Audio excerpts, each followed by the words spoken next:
Sango malamu ya mwana nzambe ekoteyama ekosakolama mokili mobimba. Sango malamu ya mwana nzambe ekoteyama ekosakolama mokili mobimba. Bolinga bolinga te, sango malamu esakolama. Bolinga bolinga te, tobote ya verite. Bolinga bolinga te, sango malamu esakolama. Bolinga bolinga te, tobote ya verite. Non pesa bino nyonso mbote na kombo na Yesu Kristo balandi na biso ya chaîne na biso ya 3e testament oyo ezali kopesa bino mayele fungola bino bwanya. Napesi bino nyonso mbote na kombo na Yesu Kristo tikete kombo nzambe komisama. Na bete boza ebele bobenga bana na bino avenir ya lobi eza na maboko na bango bobenga ba jeune batelema wana bayoka makambo oyo bafanda bazwa ba Bible bayekola batanga. Oze suna tema sikite na makambo nzambe ona osenga na bino botangisa bana na bino makambo de génération en génération. Makambo ebombana nelelo to fungula bino poisa polele polele po ete boyeba yango. Mukanda ya Esaïe 45 verset 15 elobi boye. Esaïe 45 15e verset. Nazotanga na kombo na Yesu Kristo. Mais tu es un Dieu qui se cache, Dieu d'Israël, sauveur. Mais tu es un Dieu qui se cache, Dieu d'Israël, sauveur. Oza nzambe oyo abombana, nzambe ya Israël oyo ko sauver bato. Nzambe makambo na ya bomba, abomba na ye ya solo. Soki lelo ozomona bato bazoba nzambe ya polele ana za nzambe te. Nzambe fo abombana engi koba nzambe za liloba fo oyoka liloba oyo yo oyebi te nde nzambe wana. So oyoki makambo oyo oyebi eza nzambe te wana eza makambo ya bato. Deutéronome 29 verset 29. Deutéronome 29 elobi boye natana comme na Yesu Kristo. Les choses cachées sont à l'Éternel notre Dieu.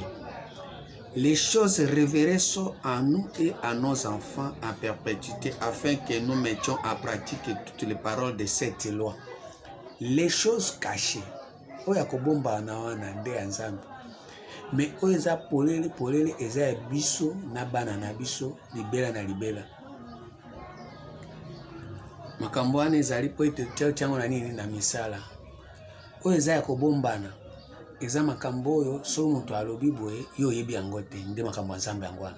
Mais so muto alobi makambo yo yebi eza makambo na biso na bana na biso. Par exemple Yesu azwaki bateme na mai yo yebi mai oke deja na mai eza makambo na biso eza nzambe te. Eza makambo ya biso na bana na biso. Yesu azwaki lipa yo pe oke na lipa oyebi pe lipa eza makambo na biso na bana na biso. Eza makambo ebombana te eza polele.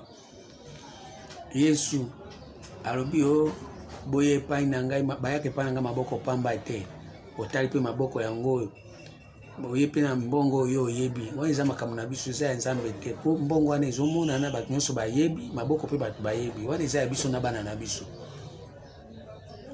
Sikoyo ya nzambe eza makambo oyo ebombana yango nazolinga mingi ntango bozoka parole ya 3e testament bokoka kovivre réalité ya makambo ebombana. Boyoka esu makambo eza polele te oyo eza ya biso na bana na biso. Boyoki yango mingi okokende poto eza ya biso. Okobota eza ya biso po eyebani ebombana te. Kobota toyebi yango nde na bato ya maboma bazobota, bambwa bazobota, banyau bazobota, bangulu bazobota. Eza makambo na biso na bana na biso. Okozwa musala eza makambo na biso na bana na biso eza ya kobombana te eza polele toyebi yango. 1 Corinthiens 2:9. 1 Corinthiens 2:9. Mais comme il est écrit, ce sont les choses que l'œil n'a pas vues, que l'oreille n'a pas entendues, et qui ne sont pas montées au cœur de l'homme, des choses que Dieu prépare, des choses que Dieu a préparées pour ceux qui l'aiment. Makambo kobomba nana eza makambo miso monate mato yokate etikala takumata na motema teke izalaka ndengo boye nono etikala matate mais loko wana ndi Nzambe abombaki mpona baoto ye alingi chiko biloko Nzambe abomba wana yango tozolinga bino boyeba yango mpo Nzambe alingi yo po soki Nzambe alingi akolakisa biloko oyo eza polele polele te soki eza biloko eza polele polele eba Nzambe alingi nano te soki Nzambe alingi ifo alakisa makambo oyo ebombana soki alakisa makambo oyo ebombana wana nde oza na droit obeta toloki Nzambe alingi yo. Esaïe 42 verset 16. Esaïe 42 16e verset. Je ferai marcher les aveugles sur un chemin qu'ils ne connaissent pas. Tema ebombani oza aveugle omona yango te nde Nzambe siko akotambisa na nzela oyo yo oyebi te. C'est-à-dire Nzambe akotambisa na nzela ya makambo oyo oyebi te otika omona yango te otika omata mpe na motema na yo te nde Nzambe aolinga sikoyo tema alingi yo ifo atambisa na nzela ya lolengo wana. Je ferai marcher les aveugles sur un chemin qu'ils ne connaissent pas. Je les conduirai par des sentiers qu'ils ignorent. Je changerai devant eux les ténèbres en lumière et les endroits tortueux en plaine. Voilà ce que je ferai et je ne les abandonnerai point. Monsigo, Nzambe akosala siko banzela ezalaki molili wana ndenge yo oyebaki te. Nzambe otya siko lumière mpo banda kotambola na nzela wana mpo banda koyeba. Banzela ezalaki mabulu mabulu Nzambe akotya yango plaine akotya yango plat mpo otambola bien odinda lisusu te.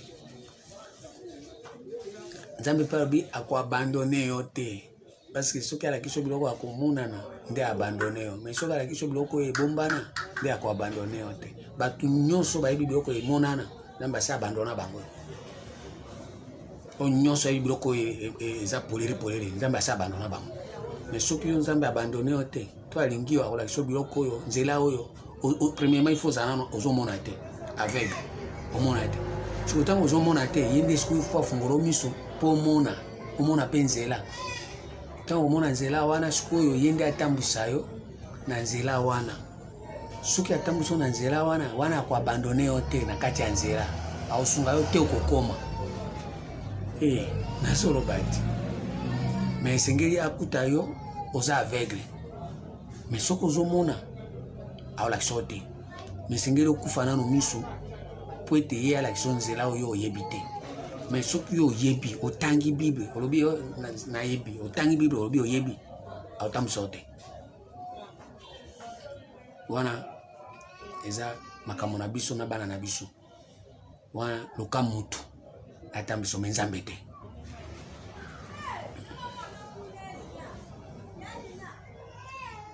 Luc 16 verset 15. Loka mutu Jésus leur dit, vous cherchez à paraître juste devant les hommes, mais Dieu connaît vos cœurs. Monchiko, nzokande makambo ya komona na ozo apparaître juste devant bato, mais nakati ya motema Nzambe ayebi. Or nakati ya motema otambola na nzela ya motema na ote. Jésus leur dit, vous cherchez à paraître juste devant les hommes, mais Dieu connaît vos cœurs, car ce qui est élevé parmi les hommes est une abomination devant Dieu. Je veux dire, makambo bato baza ya komonana, baza kotombola yango, et pas Nzambe za abomination. Nzambe azomona yango eza abomination. Parce que bato nde batomboli biloko akomonana, biloko eza polele. Yango wana ndeko molinga mikati na nkolo, Nzambe ayebi motema, siko esengeli yo otambola na nzela oyo oyebi te eza nzela nini. Psaume 84, 5 à 6. Psaume 84, 5 à 6. Heureux ceux qui habitent ta maison, ils peuvent te célébrer encore. et ceux qui placent à toi leur appui. Ils trouvent dans leur cœur des chemins tout tracés. Ils trouvent dans leur cœur les chemins tout tracés. Ça veut dire que dans motema okoti nzela onzambe déjà asa tracé kango bien. Asali chantier na ye nzela na tracé yango bien na kati ya motema. Siko nzela wana nde eza nzela oyo soko tamboli okokutana na nzambe oyo yo yebite. Nzambe oyo yo mona te, nzambe oyo tika kokanisa te, me nzambe wana nde siko bolingo na ye ezali koya po ete ata miso na nzela ya motema. Po depuis obotami otika kotambola nzela ya motema te, po oyo ozalaki aveugle ozomonaka nzela ya libanda. O Yesu abotamaki na libumu ya Marie, omoni mama moko boye na maputa, omoni Joseph papa moko mundele, wana eza makambo ya motema na ote eza makambo ya libanda. Wana eza makambo na biso na bana na biso, eza makambo ya Nzambe te. O Yesu akotaki na Jerusalem abandi kobeta fimbo, mbala moko ozwi foto, otali filme, obaloli Bible ozwi ba dessin, otali soki eza na ba dessin te babimisi oyo ba brochure. Wande akotaki na Jerusalem eza libanda nao, eza motema nao te. Wana eza makambo na biso na bana na biso, eza makambo ya Nzambe te. Po na kati ya motema ba dessin wana eza te, na kati ya motema ba filme wana eza te, na kati ya motema ba brochure wana eza te. Po tango Nzambe akotambusa na nzela ya motema, kuna na kati ya motema tokuta brochure, ba placer ba brochure kuna eza te. Yango sikoyo songe Nzambe alobela makambo oyo yo yebi te, oza na kati ya motema nao.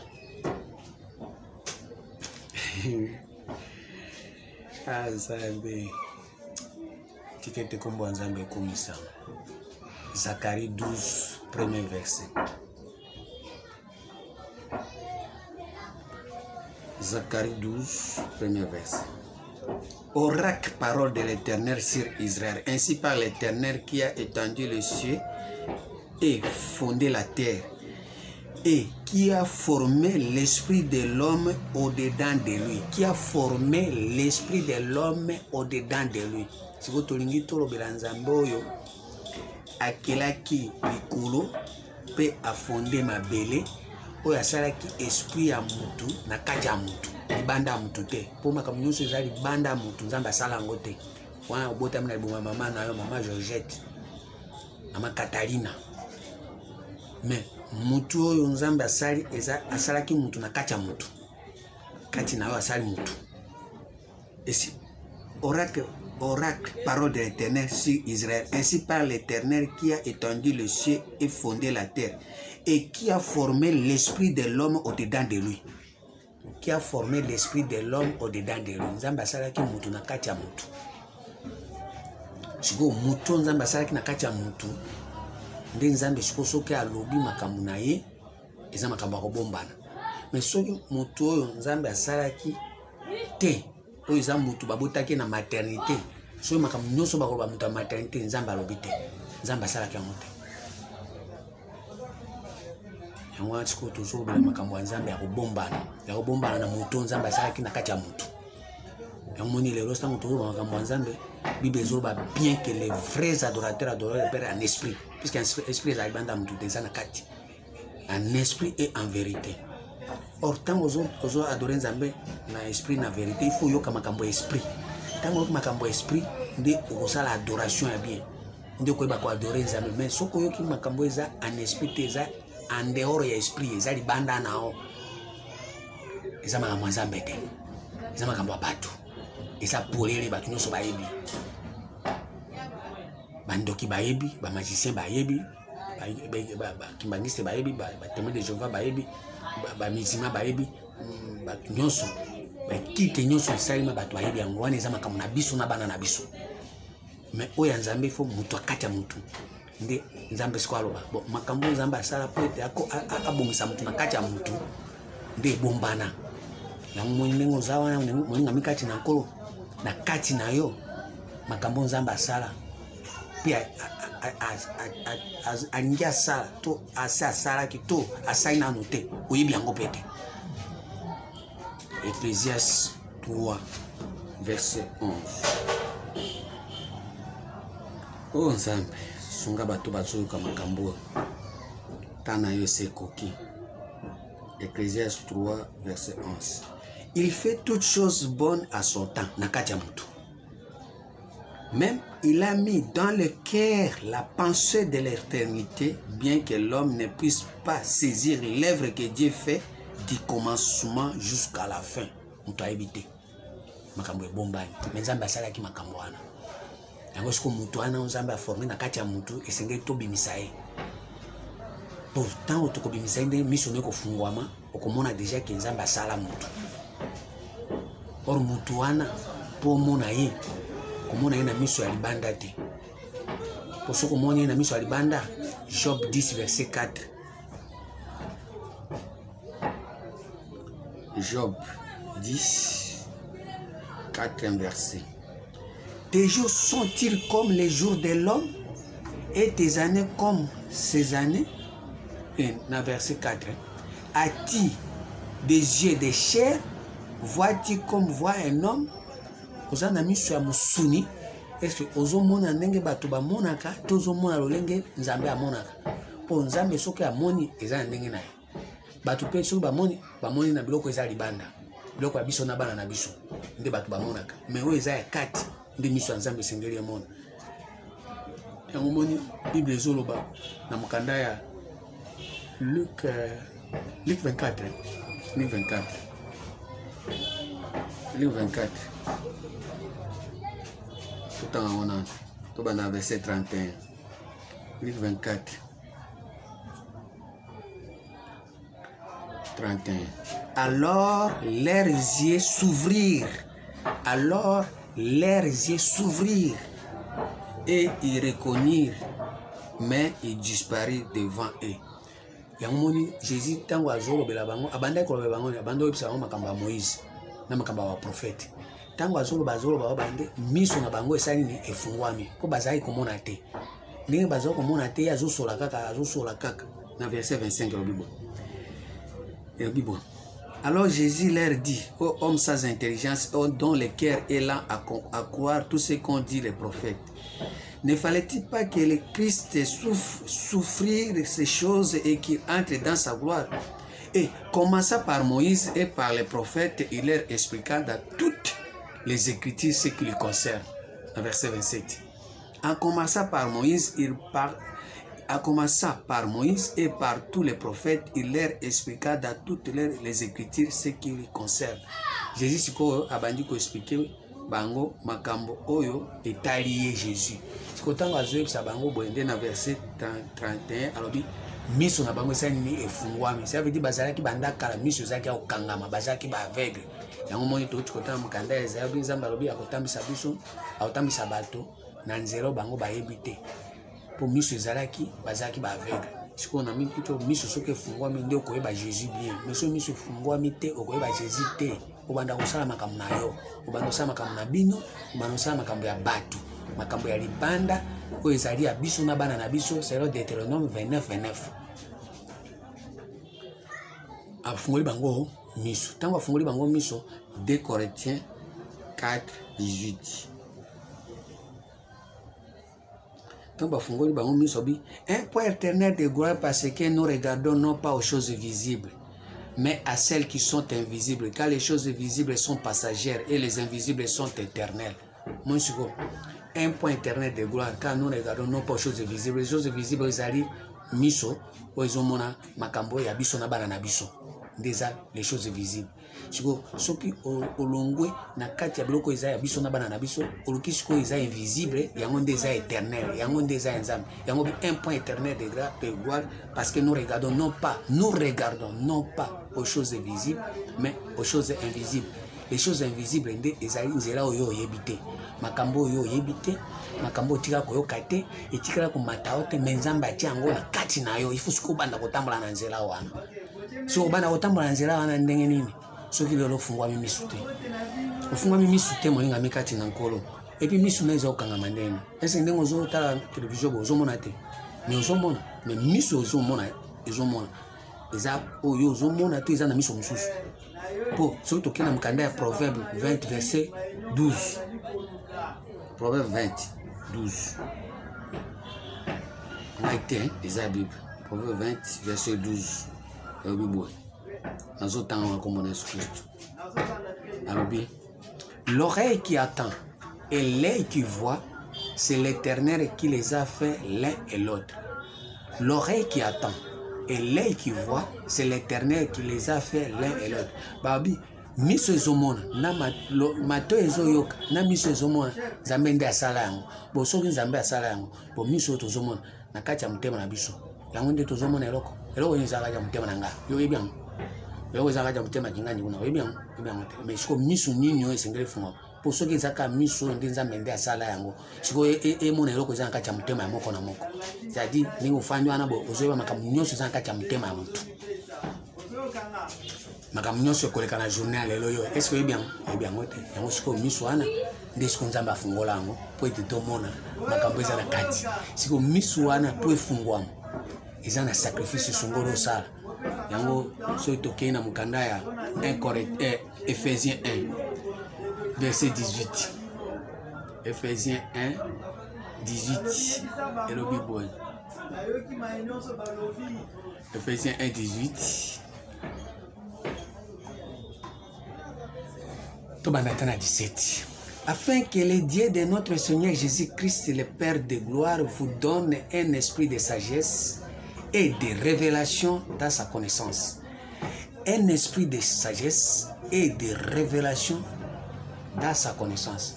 Ce qui est aux en révélation, au kotikala kofungula ma misu te, au tangi Bible, aux révélations te, misu ne koza toujours ya kokanga moza toujours aveugle. Et c'est ce qu'on Nzambe asala effort a kotisa yo na kati ya révélation ya makambo na Abibwe, afin que le Dieu de notre Seigneur Jésus-Christ, le Père de gloire, vous donne. Apé sayo, ezate ke ozala nango. Apé sayo nde. Miso na ba pesa ko pesa. Qui vous donne l'esprit de sagesse et de révélation dans sa connaissance. Pour yeba makambo siko ya Nzambe, makambo ni de Genèse à l'Apocalypse. Esenge ba pesa yo miso. Miso wana ya révélation pour ozwa boyebi ya bonzambe qui illumine les yeux de votre cœur pour que vous sachiez quelle est l'espérance qui s'attache à son appel et quelle est la richesse de la gloire de son héritage qui réserve aux saints. Héritage ya Nzambe eza pona batu nyonso te. Eza na bato Nzambe afungola bango miso bamona makambo eza na kati ya motema na bango. Pamba te tango bakomona makambo bako hérité makambo Nzambe atia na kati na bango yango wana ko permettre bango bakoma basantu. Les héritages ya basantu. Et quel est envers nous qui croyons l'infinie grandeur de sa puissance se manifesta avec efficacité par la vertu de sa force. Force ya Nzambe na kati manifester en nous. Il a déployé en Christ en le ressuscitant des morts et en le faisant asseoir à sa droite dans les lieux célestes. À ce que si on a nzela Christ, à ce que si on a nzela pasteur te, à ce que si on a nzela maman na ote, tata na ote, noko na ote, bishop te, au représentant légal te, visionnaire te. Izaka na nzela ya mtu moko kana nzela ya Christ nde asekusi makambo nde ekosekusa makambo Nzambe akoma kati na yo po tomona ngo olekela na nzela ya révélation ya Christ. Révélation te obanda ko révéler passer na bota mukolo boy, passer na mwana na eboy, mama mwana bo kilo na eboy, obandi ko lobela makambo ya biso na bana na biso.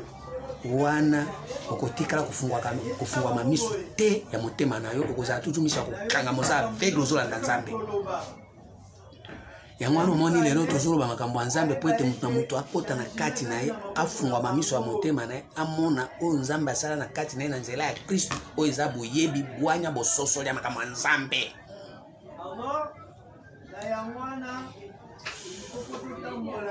Yangwana, Babi, il a déployé un Christ en les ressuscitant des morts et en les faisant asseoir à sa droite dans les lieux célestes.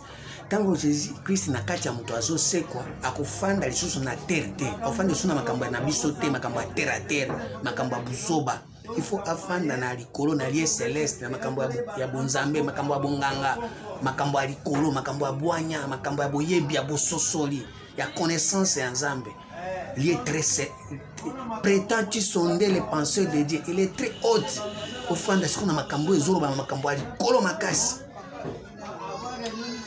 Et au-dessous de toute domination, de toute autorité, de toute puissance, de toute dignité et de tout nom qui se peut nommer non seulement dans les siècles présents, mais encore dans les siècles à venir. Ba autorité na kati na yo, puissance na kati na yo, puisque ndenge zabwe yo ndaga to benga mi mo mabe ya libanda no, na kati na yo otia obenga na te.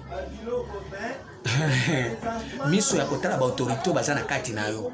Oh, toute autorité vient de Dieu. Quelle autorité? Vous avez pour père le diable, vous voulez accomplir le désir de votre père et le maîtriser, c'était pas dans la vérité. Le diable aussi, sauf ça, il y a diable, toute autorité vient de Dieu. Maintenant, vous avez pour père le diable, vous voulez accomplir le désir de votre père et le maîtriser. Je vois autorité ou un diable. Et ça va pouvoir être pas en non. Je vois autorité, les années na kati. Si vous fungoli miso, au moins na kati na yo, ils ont ba autorité, ils ont ba dignité, ils ont ba domination, ils ont ba puissance qui se peut nommer non seulement dans les siècles présents, mais encore dans les siècles à venir. Na kati na yo, moi dans les siècles présents, na oté aboy, na siècle présent comment ba autorité ba telemi mandeni. O sumate anini yo, pasteur azobungi sabato, moi ba autorité ba telemi. O sumate anini yo, makambo biso to yebi angote, biso to yeba biso ka ke Jésus azoi bateme na mai to ke na mai. Moi ba autorité ba telemi. Ba bandi ko déranger yo. Biso to zo bateme na mai ça so mai ça mai. Ba autorité wana ba ko telema kati da yo ba bandi ko bundisa yo. Or biloko nyonso wana Jésus nde fois ya azali corona ngo. Boyebi nde ya poye ba makambo wana. Pourquoi? Parce que okenda na mai ya libanda, mai ya kati otia okendete. Okenda kozwa bateme na mai ya libanda, mais mai ya kati otia kozwa ngote. Siko nzamba lingiale ala shoma kambo ya kati, ba autorité ba telemi ba kiso mai ya libanda, bandimi ofanda kana mai ya libanda. Omona ka ba mai ya libanda wana ndio sepela nango. Omana toujours ko kumisa Jésus, to sala na cérémonie ya bateme, tokenda mai ya njili, OK? Ba autorité ba otindao. Mais siko soki Jésus a telemi ba autorité wana ba soyi ba telemi boye, yoko dominer bango. La puissance soit dominée bango. Il a tout mis sous ses pieds et il a donné pour chef suprême à l'église, qui est son corps, la plénitude de celui qui remplit tout et en tout. Moi, je suis comme ça, je plénitude yango ezandeni. Ephésiens 3, verset 16. Ephésiens 3, verset 16. Afin qu'il vous donne selon la richesse de sa gloire d'être puissamment fortifié par son esprit dans l'homme intérieur. Mon petit de Neza osala puissamment fortifié par son esprit dans l'homme intérieur. L'homme intérieur, pas l'homme extérieur. Pas l'homme extérieur. Osala puissamment fortifié. Osala fort na esprit na kati ya mutu na ya kati. Nakati ya mutema, ozala nanu fort. En sorte que Christ habite dans vos cœurs. Christ auta isusu libanda na ote. Christ auta isusu makambo ya libanda te. Eza makambo ya kati. Christ eza makambo ya kati. En sorte que Christ habite dans vos cœurs par la foi afin qu'étant enraciné et fondé dans l'amour, vous puissiez comprendre avec tous les saints quelle est la largeur. Au moins de plénitude, la largeur, la longueur, la profondeur et la hauteur. Oye ba nyonso, oye ba largeur, oye ba longueur, oye ba profondeur, oye ba pe hauteur ya Jésus wapi nakati na yo. Et connaître l'amour de Christ qui surpasse toute connaissance, en sorte que vous soyez remplis jusqu'à toute la plénitude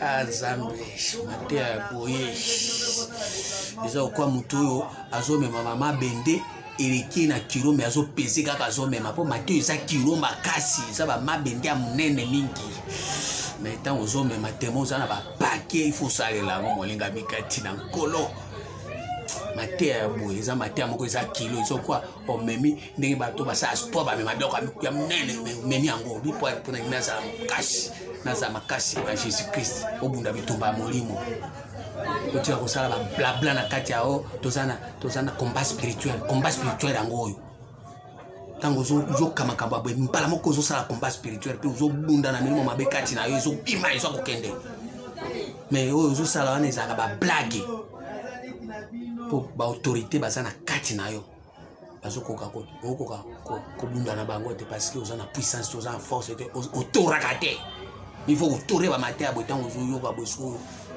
bazoka oyo babandi kobanga moto wana ye aza na bapake spirituel oza na boyebi oza na bwanya spirituel nde pake yango wana me yo ozala boyebi te oza na bwanya te